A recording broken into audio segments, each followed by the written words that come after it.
upstairs. Room 3 or 2. I went up there, sat in there. He came in. Do you know if it was recorded in any way? Yeah, he said it. Are you aware of this interrogation? No, Your Honor. And after reviewing this request has come on before, there is no video recording. Did you ask the OIC to investigate, or did you ask Officer Williams specifically? Detective Lisa Johnson has reviewed the file. Nothing relating to this. There's not even a written waiver of rights form to sort of corroborate that one would even exist. So, nothing. Do you know if she spoke with Officer Williams? I don't. Okay. Is there any other interrogation videos you requested, or is that really the one you're That's the one I'm really after, because he came in there and he told me specifically, I didn't do this crime. But if I didn't tell him who was responsible, he was going to do everything in his power to make sure he was on for him. I'm wondering why. That's probably why they don't want to produce it, But that's what I was looking for, Your Honor. Okay. All right, I'm going to move on now to the final one you requested. Larry Washington's 2010 statement mentioned the Supreme Court.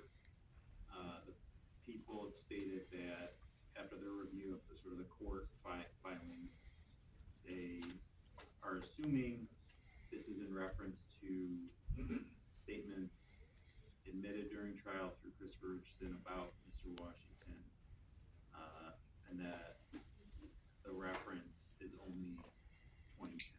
So, Mr. Ewing, I'll turn it to you first. Do you have any addition to that request? In the motion for what you mean by that request? Yeah, in the motion to compel, I attached John Washington's actual writing to the Supreme Court. And to the Supreme Court, he specifically said Tyree Washington made a statement to federal agents exculpating himself. And that, and just so I can keep the timing, this statement was this a filing in the Michigan Supreme Court of this is a Appeals? filing on the motion to the Supreme Court on the motion that currently filed on and what the defense had filed on the suppression of, or the due process violation, whatever it is, So the the suppression, Michigan Supreme Court. the Washington 2017 statement. And you're saying Mr. Wojtala made a brief or a filing in the Supreme Court and makes this reference, and you're requesting that the people this statement. Is that accurate? Yes, that's accurate, sir. He specifically said that Tyree Washington, and it wasn't reference to Christopher Richardson, who testified at trial. He specifically said that he went on and doubled down about his affidavits in 2013 and 2017. And this, I don't know, when was this in the Supreme Court? Was that like 2018, 2019? No, this was in Supreme Court 21, 22. Okay. So this would have been after the 2017 statement? Yes. Okay. Yes. So, Mr. Sawyer, your response to sort of this request? I think the best response is to turn the court's direction to Mr. Ewing's exact attachment, which was page 27 from that particular motion that he seems to take sort of issue with. And that page is not nearly as clear or definitive as Mr. Ewing portrays it here to the court today. It doesn't contain quotes or say who. It just makes the same broad assertions that were explored and rejected in 2010. It doesn't say reference a specific date and time for a report. It doesn't express who a particular declarant of that statement was. And so for that reason, I don't really know how to respond to that. So I guess, and this kind of goes back to a couple items ago, really, this is a request for a potential Tyree Washington statement, correct? That Washington said that he made pre-trial 2009. Okay, so your argument would be, we agree that there's a 2017 and a 2022 Washington statement. You're saying this reference by the prosecutor in the Supreme Court is a reference to some pre-trial 2009 statement Mr. Washington made. That's what he did. He made it to the highest court in our state. He told them that he made a 2009 statement. Then he ran on specifically. They said the prosecution Sawyer was saying that it might be in reference to Christopher Richardson, but he went on and talking about his 2013 affidavit and 2017 affidavit that the defense used along with his 2019 statement. Okay, let me just put it this way, Mr. Sawyer, have you, I'll ask two part questions. Number one, are you aware of a 2009 pretrial statement by Tyree Washington? Yes, the statement he made to Christopher Richardson at the Macomb County Jail and was testified about at the trial. That's my interpretation of the record. Otherwise, are you aware of any statement by Mr. Washington? No, And have you asked the OIC if she's aware of any sort of memorialized Tyree Washington statement, pre-trial statement? I have, and she is not. I myself have gone to DPD headquarters and reviewed the file on multiple occasions to the negative. Your Honor, I think that asking DPD would be the wrong place. It would be to ask John Wachitala himself. You know, they're searching all every other way, but the person who actually said it to the Mississippi Supreme Court. Yeah, I mean, I think the source should be the law enforcement agency that would presumably have this information. I don't know if they spoke to Mr. Wachitala or not, but what I'm hearing is it's sort of a vague reference, and the people have asked specifically of the OIC, is there any 2009 Tyree Washington statement? And the people have been told no. Again, Mr. Hume, this is one of those where I don't think there's anything else really we can do at this time with this one. We could maybe ask him to consult with Wachitala. That's it. Before. Yeah, I'm not gonna tell them to consult with Mr. Wachitala. They can do that on their own time if they want to, but the court is satisfied that based on the case file at DPD and the OIC's second check of if this exists, and they're saying it does. That's the problem then, because the federal agents was involved in this case. So if they look in the DPD, we have to go back to the United States Attorney's Office where I filed asking them to get the stuff from William Beal and everything. Because if you look at just DPD, they have to look at both agents that was involved. Let me ask you this. You say federal agents were involved with the This J.D. case, Watson case. they consulted with the prosecution. They came and testified in this case. VTF officers came and testified who was a part of the felony. They all federalized to come in and work with the federal agent. They've been deputized as federal agents. And Mr. Sawyer, do you know, to the extent was there any sort of dual track police file or case file? DPD had one batch of evidence and discovery and the feds had another, or was it all one file, or do you not know? It's my understanding that they're ultimately very separate investigations. It was a federal drug conspiracy investigation involving the Hustle Boys. So that started at the time of this homicide, is my understanding. So it is more forward-looking than that, the investigation. So, out of curiosity, what was the involvement of the federal agents in this case? Agent Chris Hess performed mapping of the phone, and I suppose Don Harris, who testified at the first trial as well, he was at the time a member of the Violent Crime Task Force. So he's technically a task force officer with the U.S. Marshals. The Violent Crime Task Force is a combination of DPD and U.S. Marshals. Okay.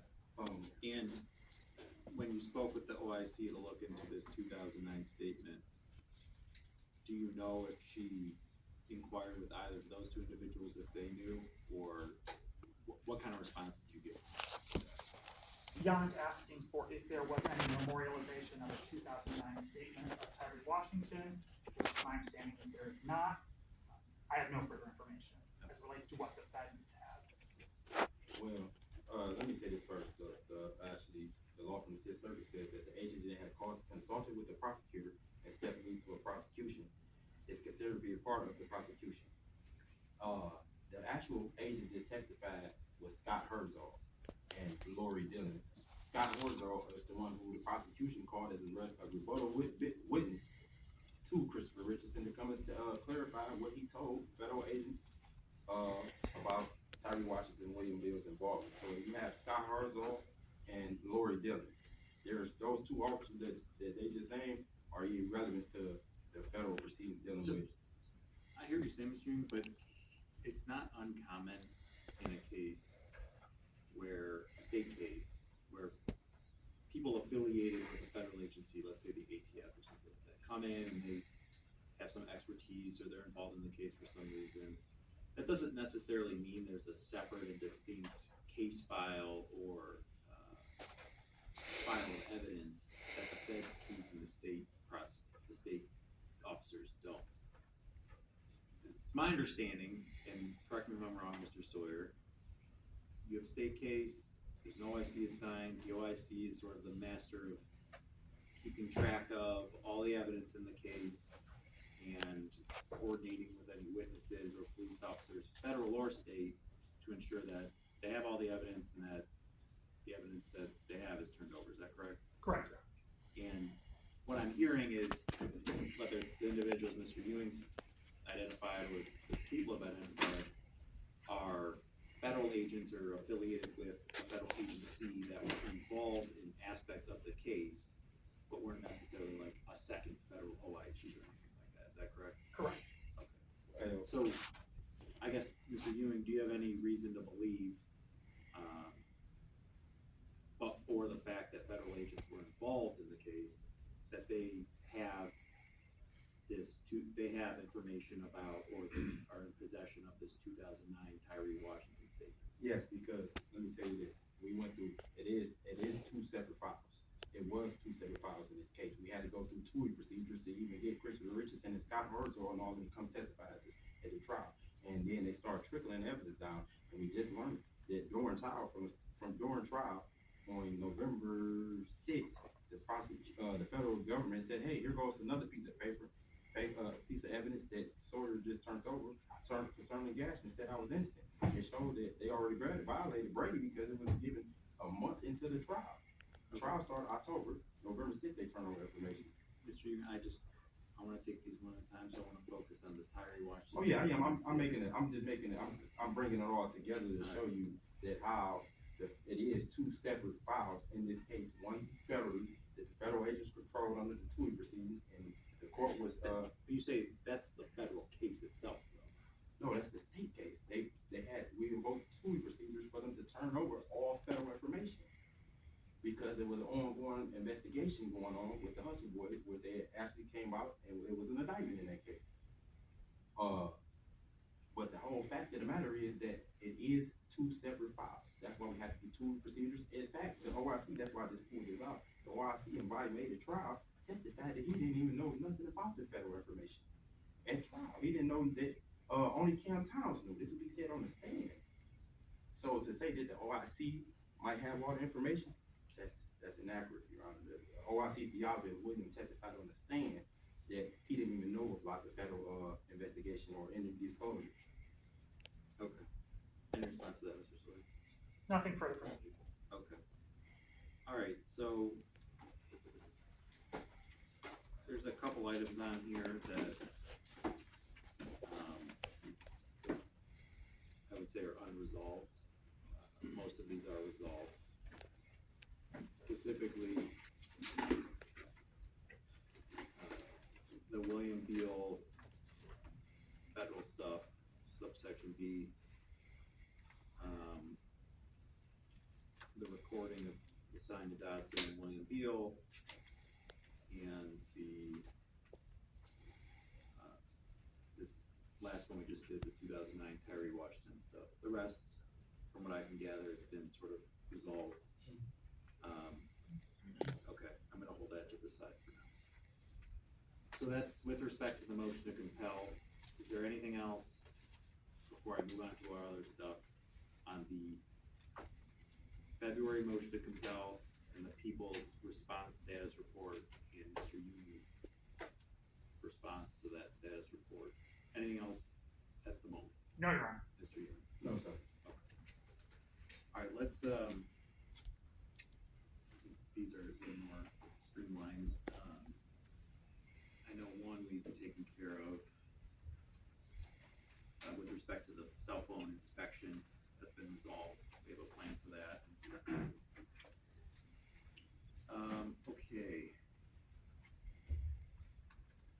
also resolved to the extent there needs to be a ruling, the defense motion to review prosecutor file a homicide jacket. The court's denying that motion for the reasons already stated on the record. There's been plenty of opportunities for standby counsel and or investigator to review that. Let's move to two other motions. Motion to make witnesses available for an interview filed by defense. There's no prosecutor reply. In essence, the request is Mr. Ewing makes the argument that under MCR 6.201 A1, he should be allowed to, people should make available to Mr. Ewing these individuals for interview. There's a list of 1, 2, 3, 4, 5, 6, 7, 8 individuals.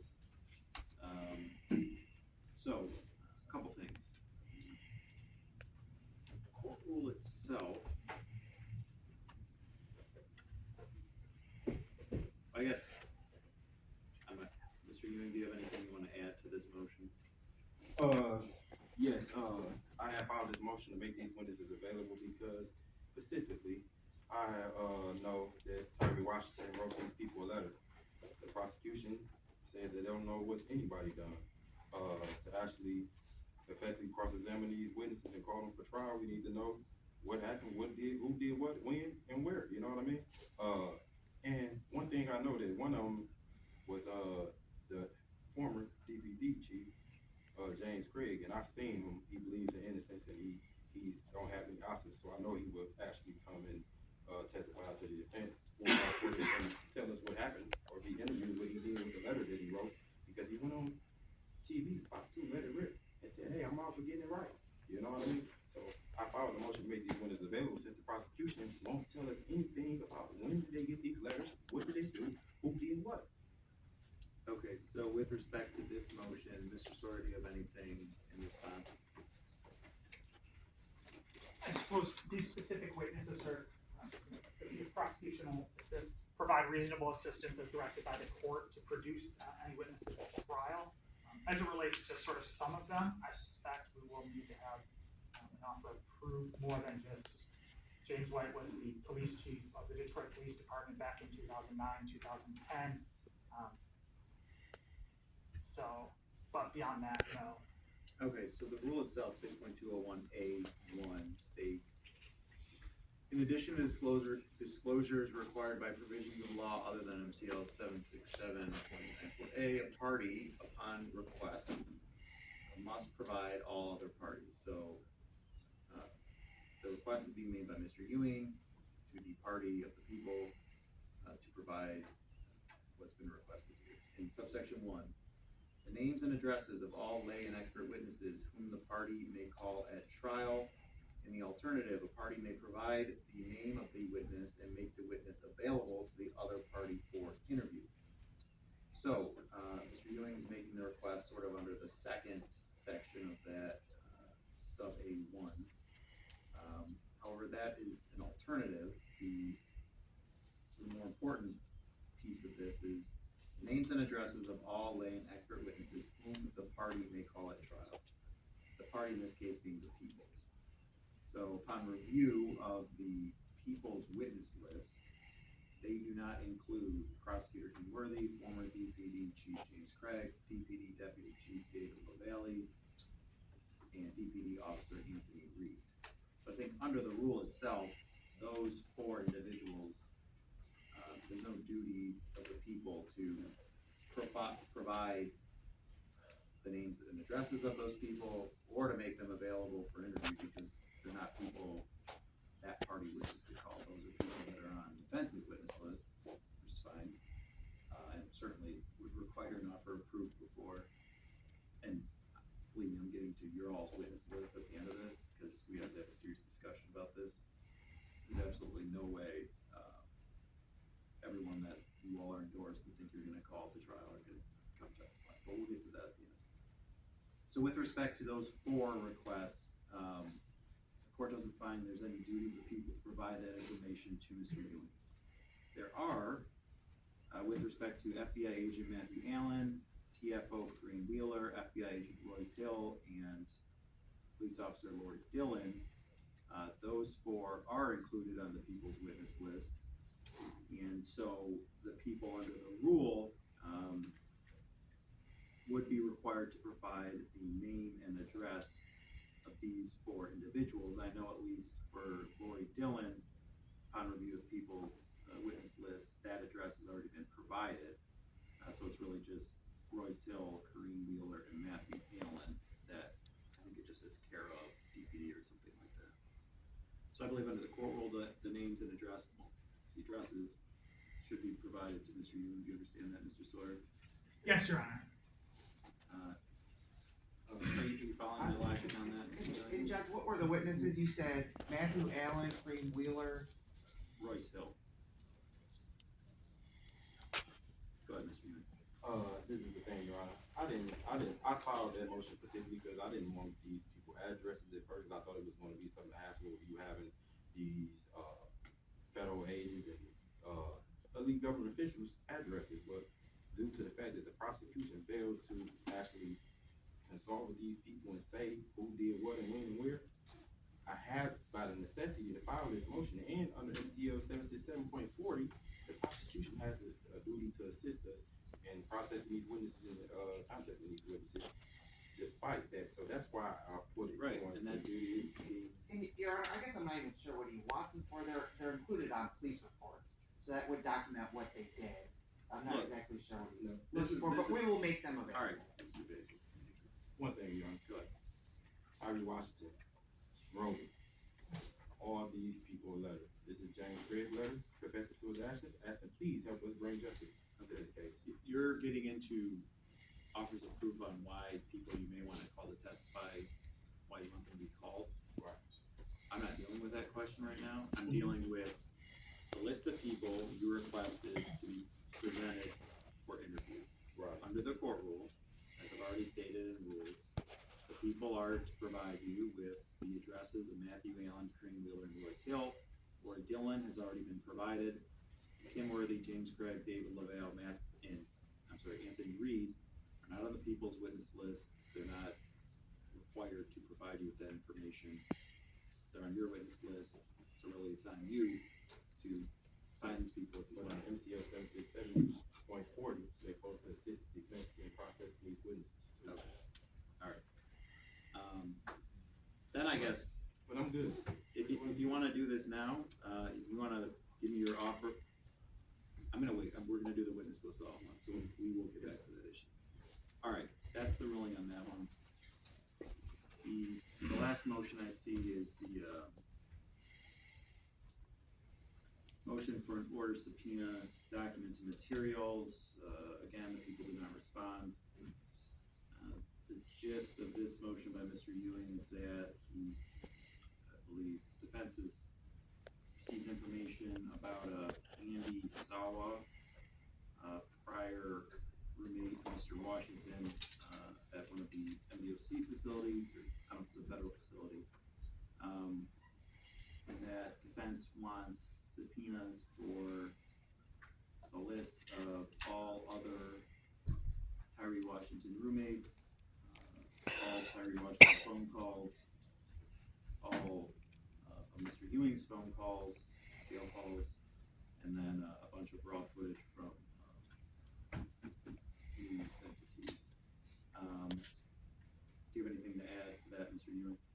Yes, I would like those phone calls to actually substantiate some evidence, some exculpatory facts on the proof that I just learned, and I need those records of the quantity to actually confirm this. So I was asking the court to issue subpoenas so I can obtain those information from the MDOC and DOP, please. Okay, and any response, Mr. Sawyer? Apologies, Your Honor, I actually don't see this motion in my e-file. When was that one filed? I'm not familiar with it. So it's dated March 1.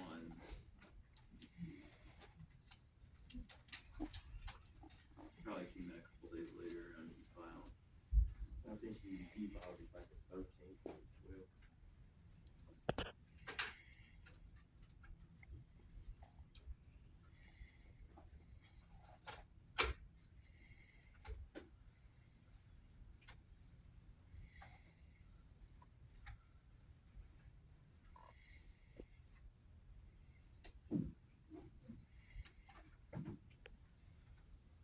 came in with a batch of the other ones I just addressed.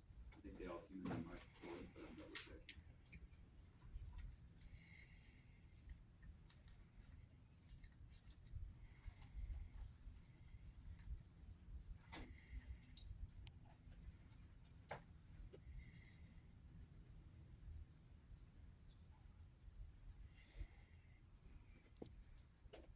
Yes, March the 4th, Mr. Sawyer. I'm sorry, March the 13th. I'm sorry, March the 13th. I think I had talked to the court clerk office. They said it was a follow the e-file system, and maybe that's why it came through late. She said when I talked to the court clerk, it was a follow. All right. Well, I'm guessing since you haven't read it, Mr. Sawyer, you don't really have anything to add. No, Your Honor. Okay. Okay, so what's the offer of proof for this Amy Sawa guy? My investigator just contacted him, just made in touch with him, and he said that he was Tyree Washington's bunkie, and Tyree Washington confessed to him about this crime. Okay, and he's on your witness list. He's on my witness list, yes. Okay. Okay. So let's start with the list of roommates of Mr. Washington. For one, do you have any information that leads you to believe any other roommate of Mr. Washington has any relevant evidentiary value to these proceedings? I have a right to seek out if they have an interview guy, but I was specifically wanted to actually Andy Sawyer to prove that he was the bunkie. Okay. My question is, do you have any information regarding any of the other roommates that would be relevant to this case? No, not yet. Okay. And well, what that sounds to me is like a fishing expedition where you may have heard information from one individual and you just want to seek out and speculate that others may have the information too. That is not something the court is going to entertain. I'm not signing any sort of subpoena for some list of other bunkmates. I'm sorry. I guess a little bit of game. I need to keep what I have Mr. Sawa present to the court to witness. Well, what you need to do is when you find out about this stuff is you need to submit a subpoena for this individual because presumably he's still incarcerated, correct? No, he's out. Oh, then I'll deal with him when we deal with the office proof for our witness list. Okay. So with respect to that, and with respect to both Mr. Washington's phone calls and your phone calls, these fall under being untimely. You've obviously been aware of Mr. Washington and his relation to this case as well as your own, and these would fall under the original sort of discovery request, motion request deadlines, in that you were aware of these phone calls, or presumed phone calls of yourself, Mr. Washington. The request is now being made on the eve of trial. The court finds it's an untimely request, so I'm not going to issue any subpoenas related to those. Well, Your Honor, under MCR 2.119, as a good cause exception should allow these motions to be accepted because of the fact that I just obtained information that Tyree Washington was on the phone talking to another person here, Ladarius Marshall, and he told him that he was responsible for this crime too. So that's why I just came to the privy to this information. Okay. So good cause exception since this course June briefing schedule has came about. Okay. The court does not find good cause to subpoena those pieces of information. Also, the Tyree Washington assault, harassment, misconduct reports while housed in MDOC. I guess I'll ask you, Mr. Ewing, in addition to this being untimely, what relevant or evidentiary value would these reports have to this case?